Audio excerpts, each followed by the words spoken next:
Quel terrible dimanche avons-nous hier, après les soucis de Szabo qui se dirige vers l'Afrique du Sud. Maintenant, voilà que hier soir, juste avant d'aller au lit, nous apprenions à 22h45 heure française, et alors qu'elle était 15e, elle occupait une très belle 15e position dans le Vendée Globe, que Medaglia, l'IMOCA de Piprare, a dématé à 800 000 au sud de l'Australie. Aujourd'hui, ce que l'on sait ce matin, c'est que Piprare n'est pas blessé, que son équipe travaille étroitement avec la direction de course pour sécuriser le bateau. Perdre son mât, ça veut dire évidemment, elle peut retourner à terre si elle peut avec un agrément de fortune.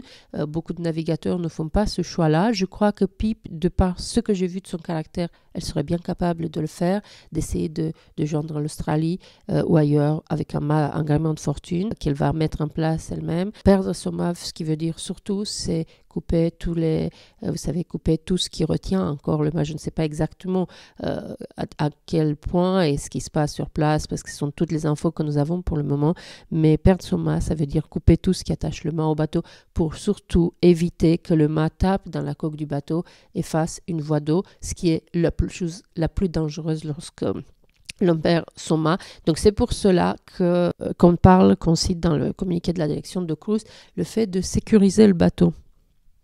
C'est incroyable de se dire, rappelez-vous mon image du jour, il y a 3 jours, je l'ai donnée à Piprare, qui a un si gros suivi en Angleterre, à Piprare pour sa joie de vivre, pour son énergie incroyable. Et les images que vous voyez là, en plus de celles de son bateau, ce sont d'une part ces images-là, ces 2 dernières vidéos envoyées d'elle alors qu'elle était encore concurrente, une des concurrentes du Vendée Globe 2024.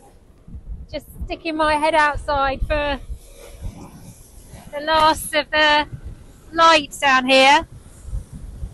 It is just beautiful. Oh, I'm going in, hang on. About to get wet. Et c'est forcément avec le cœur serré que nous tous et la flotte entière apprenons là ce matin au réveil le dématage de Medaglia.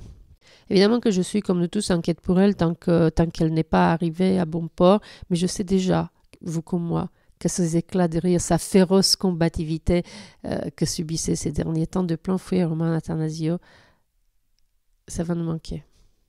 Ce matin, à 800 000 sous l'immensité de l'Australie, dans les derniers kilomètres qui devaient l'amener jusqu'au tant attendu Pacifique, Piprare est là à batailler pour mettre en place un gréement de fortune et trouver une solution pour allier la Terre.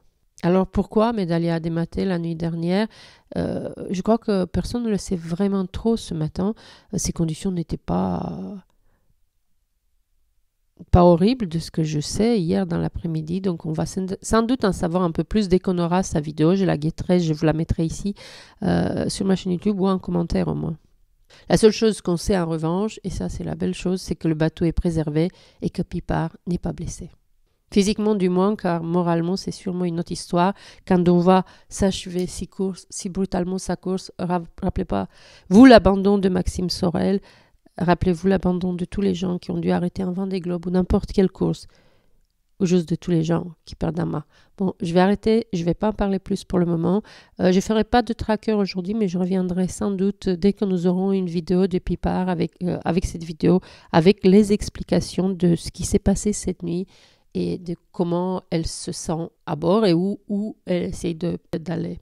Voilà excusez-moi pour ma voix, excusez-moi pour cette vidéo, c'est juste l'émotion très forte pour Piprare et pour tout marin qui est en mer généralement, pour tous ceux qui bataillent maintenant dans les mers du Sud, si loin de la terre, jusqu'à ce qu'ils nous soient tous revenus sains et saufs à bon port au Sable d'Olonne.